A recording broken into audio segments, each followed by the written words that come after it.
Assalamualaikum warahmatullahi wabarakatuh.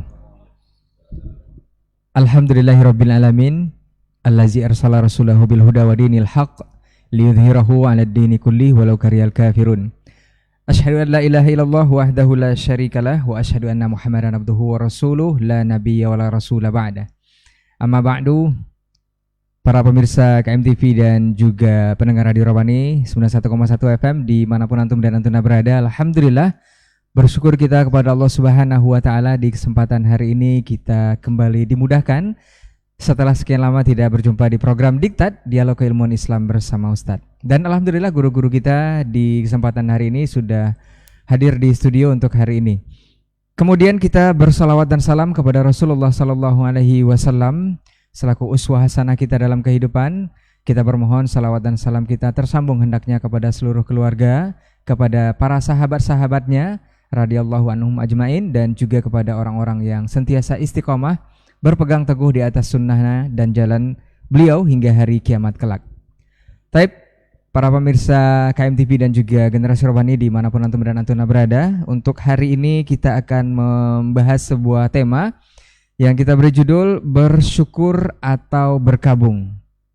Ini seperti apa dan bagaimana nanti seperti biasa akan kita dengarkan masing-masing penjelasan dari guru kita yang sudah hadir di studio untuk hari ini. Ada yang terhormat guru kita Ustaz Dr. Dasman Yahya Ma'ali LCMA Hafizahullah Ta'ala. Assalamualaikum Ustaz. Kabar baik Ustaz ya? Alhamdulillah.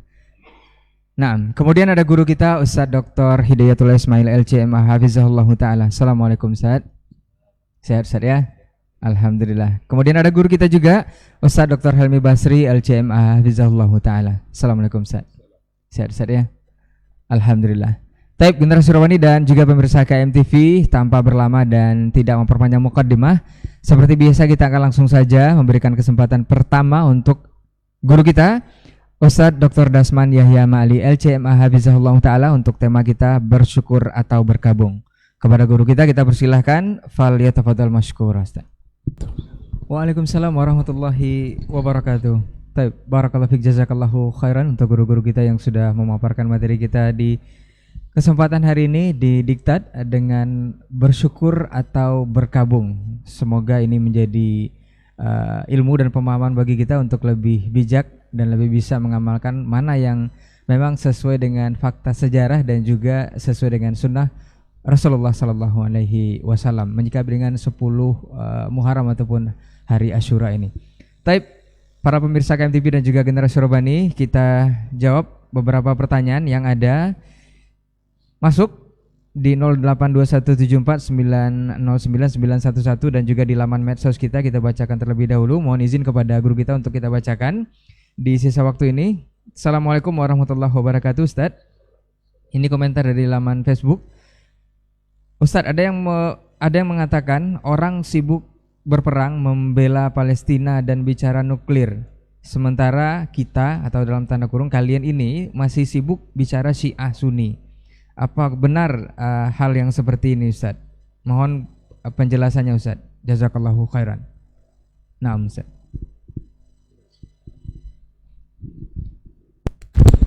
Bismillah wassalatu wassalamu ala rasulillah wa ala alihi wa sahbihi wa man walah wa ba'd.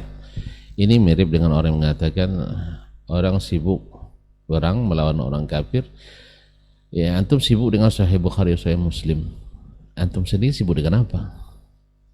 Tidak Sahih Bukhari dan Sahih Muslim dibaca, tidak pula pergi berjihad fisabilillah.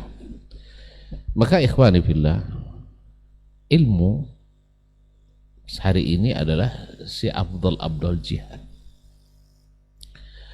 Bahkan ayat tentang perintah menuntut ilmu itu turun setelah Nabi pulang berjihad. Wa ma kana al-mu'minuna liyanfiru kaffah. Tidak mesti semua orang beriman itu pergi berperang. Tidak mesti. Ini Allah yang katakan. Falaula nafara min kulli firqatin minhum ta'ifatun liyatafaqahu fid din. Hendaklah ada di antara setiap golongan sekelompok yang pergi tafaqquh fid din. Khuruj fi talabil ilmi wa huwa fi sabilillah. Supaya apa? Liyunziru qaumahum idza raja'u ilaihim la'allahum yahzarun. Gunanya apa? Untuk mengingatkan kaumnya setelah kembali, bukan melegitimasi apa yang dilakukan oleh kaumnya setelah kembali. Sebab apa? Ujungnya la'allahum yahzarun, agar mereka awas. Tapi kalau melegitimasi agar mereka gembira, la'allahum yafrahun. Jadi penuntut ilmu itu pulang bukan melegalkan yang ilegal, bukan melegitimasi kebiasaan dan tradisi. Sebab kalimatnya yunziru qaumahum idza raja'u ilaihim. Ujungnya apa? La'allahum yahzarun. Karena memang ilmu lah yang tahu, termasuk yang bertanya seperti ini barangkali juga bukan ahlul ilmi. Dia melihat ya orang seperti ini juga mungkin akan terpengaruh dengan sekarang Israel perang atau dalam tanda petik pura-pura perang dengan Iran, dan Amerika seolah-olah membantu Israel dan Soviet serta Cina membantu Iran. Tapi mana orang Arab? Nah, apakah antum ingin juga orang Arab terlibat dalam perang Iran melawan Israel? Kenapa? Mana pula orang-orang Afrika, mana orang Barat, dan mana orang Indonesia? Masuklah ikut membela Israel atau membela Iran? Tidak. Kita maka ini pentingnya berilmu itu. Nabi SAW ketika di Makkah itu bukan tidak banyak sahabat yang ingin berjihad. Kenapa kita tidak melawan? Tapi Nabi SAW katakan lam nu'mar atau lam nu'zan, belum diizinkan dan belum diperintahkan. Sebab secara strategis militer peperangan, Nabi kalau berjihad di Makkah dia belum punya wilayah teritorial,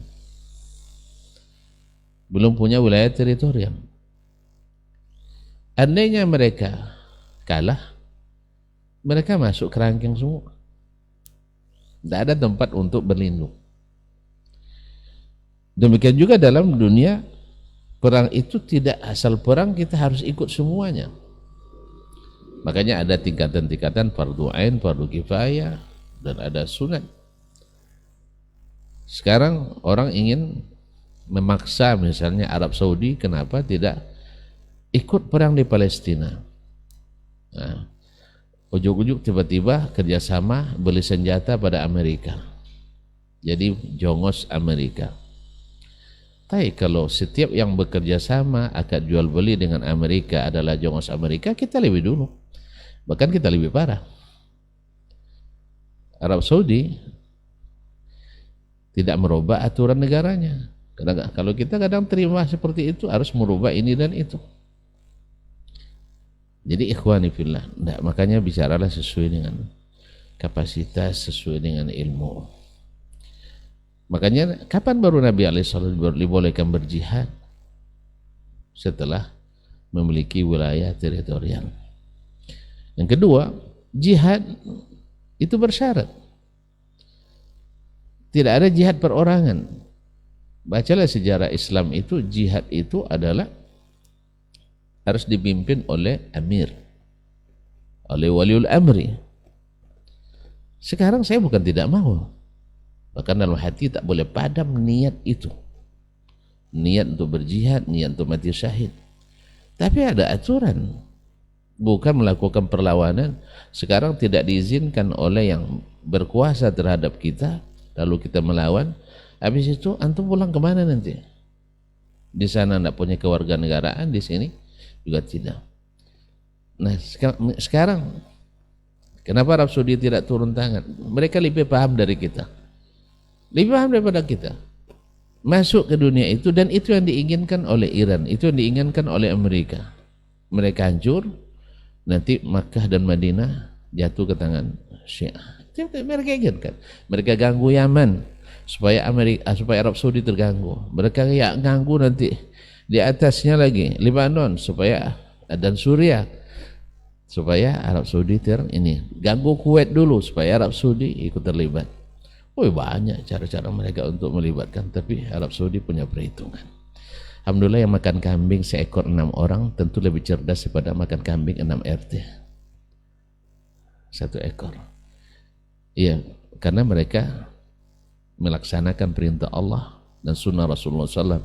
Ya ayyuhallazina amanu in tattaqullaha yaj'al lakum furqana. Hai orang-orang beriman, kalau kalian bertakwa kepada Allah, Allah jadikan bagi kalian furqan. Bisa membedakan, bukan dengan perasaan, tapi dengan ilmu. Jadi jihad tak boleh padam dari orang Islam. Tetapi jihad menjelaskan ilmu mana yang hak, mana yang batil, sunnah Syiah, itu lebih dulu diutamakan. Karena Syiah ini menjadi beban, bukan hanya sekedar benalu, racun bagi Islam. Makanya Salahuddin Al-Ayyubi rahimahullah ta'ala, sebelum dia menaklukkan Salibiyin di Baitul Maqdis, dia selesaikan dulu pemberontakan Syiah di Mesir. Karena Syiah itu menikam dari belakang. Coba sudah berapa kali perang Arab lawan Israel Yahudi untuk membebaskan Palestina.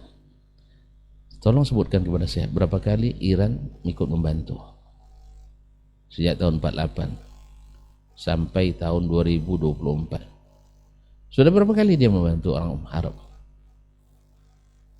Kenapa sekarang ketika Iran berperang atau pura-pura perang dari Israel, untuk paksa untuk yakin bahwa Iran untuk kepentingan Arab, untuk kepentingan Islam. Alangkah bodohnya kita. Dulu ketika Iran dengan revolusinya, banyak orang-orang hebat yang terlibat dari negeri ini dan negeri Islam lainnya. Mereka menyokong sampai di Mesir ada gerakan Takribus Sunnati wa Syiah. Ya, orang-orang besar terlibat. Orang sekelas Yusuf Al-Qardawi, sekelas Abu Zahra, sekelas banyak di antara mereka. Tapi akhirnya Yusuf Qardawi mengakui bahwa sikap ulama Saudi ini yang benar.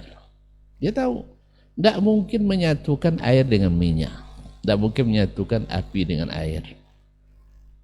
Ibaratnya Syiah itu minyak dan kita air, tidak mungkin bersatu. Oleh sebab itu ikhwani fillah, inilah pemikir-pemikir yang seperti inilah yang selalu menjadi orang-orang tertipu dalam sejarah. Orang-orang tertipu dalam sejarah karena mereka mengetahui melalui retorika, melalui fakta dan data, bukti empiris dan pengalaman. Mereka lupa bahwa di sana ada petunjuk ilahi. Walan tarda ankal yahudu walan nasara hatta tattabi'a millatahum. Dan Majusi, syirik, dahsyat permusuhan daripada Yahudi dan Nasrani. Allah sebab itu mudah-mudahan saudaraku yang bertanya atau mengomentari supaya belajar lebih dalam lagi bahwa menjelaskan bahaya Syiah jauh lebih besar, jauh lebih bermanfaat daripada mengomentari perang Israel-Iran hari ini. Wabillahi taufik. Baik, barakallahu fiik, jazakallahu khairan untuk jawabannya. Ada tambahan Ustaz? Naam Ustaz, fadhal Ustaz. Baik, bismillahirrahmanirrahim. Alhamdulillah. Wassalatu wassalamu ala Rasulillah wala haula wala quwata illa billah. Terima kasih atas pertanyaan, respon yang ditunjukkan ya untuk materi kita. Cuma menurut saya ungkapan itu hanya untuk membuat orang menjadi merasa tidak perlu untuk dibedakan antara Sunni dengan Syiah. Orang sekarang sudah sibuk untuk membela Palestina, masa masih sibuk untuk bicara Sunni Syiah. Syiah aja membela Palestina. Maka ungkapan-ungkapan seperti itu bentuk dari keberhasilan propaganda Syiah. Kalaulah tadi Syiah dikatakan yang paling pembohong, ini salah satu dari bukti kebohongannya. Apa kata Khomeini, Ali Khomeini yang sekarang ini Khomeini, bagi kami tidak penting Iran, yang penting adalah Islam. Ini ungkapan seperti ini masuk ke dada orang-orang yang tidak mengerti. Tetapi bagi orang-orang yang paham bahwa Syiah itu pembohong, tidak akan bisa percaya. Islam mana yang mau dia bela? sekarang ini. Dan apakah betul dia sedang membela Palestina? Nah kan ini yang sudah sebuah realita yang harus dipahami secara mendalam. Kalau seandainya tidak dipahami secara baik, banyak orang yang tertipu. Bahkan bukan orang-orang level bawah, itu kelas-kelas atas yang pendidikannya tingkat tinggi, sudah doktor, sudah mengajar berbagai macam bentuk materi keislaman. Karena bahkan pakar politik, bahkan mereka menunjukkan kekaguman mereka kepada Syiah hanya dengan ungkapan komunis seperti itu. Yang penting adalah Islam, bukan Iran. Iran itu tidak penting, yang penting adalah Islam. Hanya karena ungkapan seperti itu, lalu kita bisa terpedaya, terpengaruh. Maka saya kira tidak pantas ungkapan seperti itu. Karena untuk membedakannya harus selalu diingatkan. Kenapa demikian? Karena semakin banyak orang yang tidak paham. Semakin banyak orang yang tidak mengerti siapa itu Syiah, siapa itu Sunni. Di Indonesia saja. Kenapa Syiah bisa berkembang? Karena mereka tidak mengerti siapa itu Syiah. Mereka memandang dari sisi kulitnya karena mereka taqiyah. Dipandang jubahnya, dipandang surbannya. Tapi apa yang akan mereka lakukan? Keyakinan apa yang akan mereka sampaikan? Bahkan kalau yang Rafidhah, sulit disebut sebagai Muslim. Apakah Muslim orang mengkafirkan para sahabat? Oh itu dulu Ustaz, tidak ada dulu dari sekarang itu justru yang ada adalah Rafidhah. Dulu ada yang lebih dekat kepada Ahlussunnah kayak Zaidiyah, itu ada di Yaman. Apakah yang di Yaman sekarang masih Zaidiyah? Atau tidak? Nah, jadi memang mesti terus diangkat, mesti terus diberikan penjelasan. Ada juga ungkapan, orang sudah sampai ke bulan, kalian masih aja sibuk dengan dia ke bulan juga enggak, Bukhari juga enggak. Lalu kecuali kalau dia yang sudah sampai ke bulan. Ada orang bicara toharo harus berwuduk begini, itulah ungkapan yang keluar. Oh, orang sudah sampai ke bulan, kalian masih sibuk dengan? Buat apa sampai ke bulan kalau toharo? Enggak bisa. Biar enggak pernah sampai ke bulan asal toharonya betul, toharonya bagus. Ini. Jadi ungkapan seperti itu kepada yang penanya, pikir-pikirlah baik-baik dalam bukan yang bertanya ya, dia mengomentari satu ungkapan. Kita tidak menunjukkan pada yang bertanya tadi, tetapi yang mengomentari tadi itu pikir-pikir baik-baik, tambah terus ilmu, semangat belajar terus, hilangkan kebencian. Jangan gara-gara kebencian kepada sesuatu lalu meninggalkan kebaikan yang ada pada sesuatu itu. Saya kira itu sekedar tambahan. Ini al-haditsu yajurru ba'dahu ba'dan. Al-haditsu sujun. Jadi menarik seperti yang diungkapkan beliau tadi. Khamenei, pimpinan tertinggi Iran hari ini mengatakan, kami tidak perlu Iran, tidak perlu kami, nyawa kami siapkan. Yang penting Islam. Ini ingatkan saya dulu kepada Abdullah bin Ubay bin Salul. Ini menipu orang yang dapat wahyu. Itu Nabi alaihissalam, wahyu masih turun. Masih menipu juga. Memframing ya. Setiap Jumat dia berdiri. Sebelum Nabi naik mimbar, dia dulu yang pidato. Sebelum Nabi khutbah. Haza Rasulullah. Mantap ya. Jadi ini adalah Rasulullah. Ahdahu ilaikum, Allah hadiahkan kepadamu secara istimewa. Fansuruhu wa azziruhu wa azzimuhu. Tolong dia, muliakan dia, besarkan dia. Masya Allah. Tapi sahabat tidak tertipu akhirnya. Orang-orang lemah saja yang tertipu. Karena sahabat ilmunya dari Nabi SAW, sering baca Quran, sering dengar hadis Nabi, bahwa orang munafik itu nampak walaupun orang lain tertipu. Maka setelah terjadi perang Uhud, dia tarik sepertiga pasukan dari 1.300 lebih dia tarik. Bayangkan, kita musuh dihadapi 3 kali lipat, tiba-tiba ada orang yang mundur dari barisan. Goncangan luar biasa bagi kaum muslimin di Ajmatus Syaikhain. Goncangan luar biasa ketika menarik pasukan di Uhud. tetapi Allah, walakin Allah salam. Allah yang selamatkan, Allah tetapkan. Mereka kenapa menarik diri? Karena sudah berkeyakinan secara hitung-hitungan pertahanan Madinah rapuh. Oleh sebab itu mereka berharap Quraisy menang. Ketika Quraisy menang, mereka selamat, kami tidak ikut berperang. Itu saja yang mereka inginkan, tidak ingin berperang. Ma'asyiral kiram dirahmati Allah SWT. Nah, setelah Jumat pertama setelah perang Uhud, Abdullah bin Ubay naik lagi, berdiri, berpidato. Bukan saldo ya. Ya berpidato bahwa ini Rasulullah. Sekarang ditarik orang ke sarungnya. Duduk, kami sudah tahu siapa Anda. Kemarin kan udah tahu sebenarnya tapi belum terbukti dalam tindakan. Makanya saya katakan, sudah puluhan kali orang Arab, Muslim, Ahlus Sunnah perang melawan Yahudi untuk membebaskan Palestina. Termasuk Raja Faisal dulu, Raja Saud turun langsung berjihad. Ya tentu nak justru Arab Saudi sekarang kan. Tetapi berapa kali Iran ikut membantu, berapa kali Iran ikut menyokong. Selamanya adalah Iran selalu bersekongkol dengan Yahudi atau paling hebat dia jadi penonton setia. Oleh sebab itu ikhwani fillah, seperti kata-kata Dr. Helmi tadi, orang taqiyya ini tidak bisa dipegang cakapnya. Islam yang mana yang dia maksudkan? Islam yang mengkafirkan kaum muslimin kah? Atau Islam yang mengislamkan kaum muslimin? Sunnah kan tidak.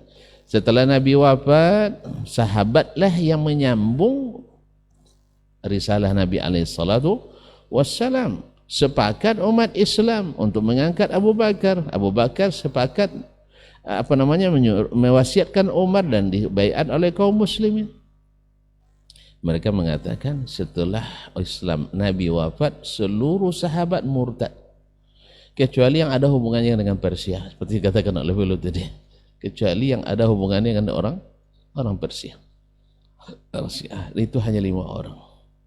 Apakah antum rela membenarkan, meyakini, mempercayai orang-orang penipu seperti itu?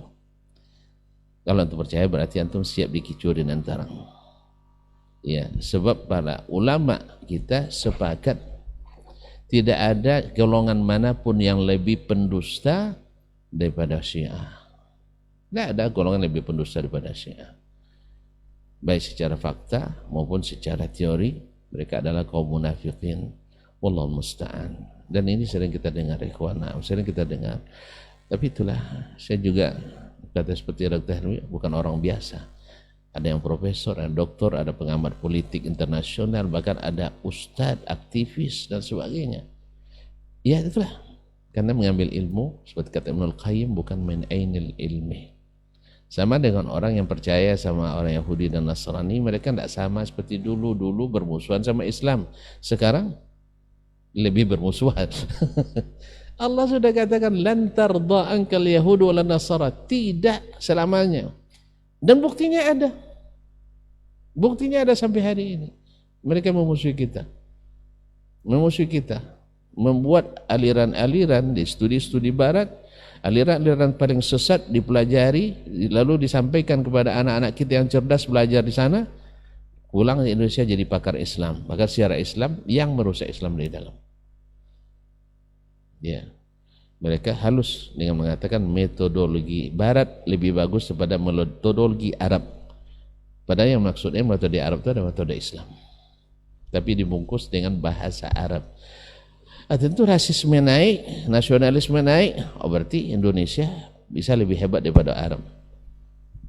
Kan ada sebagian teori mengatakan nanti khilafah bisa saja di Indonesia, bisa saja dari Indonesia. Ya, saya bukan tidak mengatakan mustahil, tidak menurut takdir, tapi Allah sudah memilih. Allah memilih orang-orang yang patut untuk itu. Semoga saja, walaupun tidak mustahil, tapi kayaknya masih jauh panggang dari api. Wallahu ta'ala alam wa sallallahu ala nabiyina Muhammadin wa sallam. Baik, barakallahu fiik, jazakallahu khairan untuk guru-guru kita yang sudah menjabarkan dari pertanyaan komentar tadi, yang mudah-mudahan ini mencerahkan dan menjadi ilmu untuk kita bersama untuk lebih bijak menyikapi hal-hal yang seperti ini. Jangan sampai salah pilih dalam pemahaman ataupun komentar-komentar yang ada di laman media sosial ataupun di mana saja antum menemukannya. Mudah-mudahan menjadi ilmu untuk kita bersama dan untuk kita terapkan dalam kehidupan sehari-hari. Jazakallah khair untuk Ustadz kita yang sudah memberikan materi untuk hari ini. Mudah-mudahan di kesempatan berikutnya ada waktu kembali dan Allah mudahkan kita kembali didiktat dengan episode dan judul ataupun tema yang berbeda. Afwan untuk semua salah kata dan khilaf bicara, kita tutup dengan doa kafaratul majelis. Subhanakallahumma wa bihamdika asyhadu an la ilaha illa anta astaghfiruka wa atubu ilaik. Wassalamualaikum warahmatullahi wabarakatuh.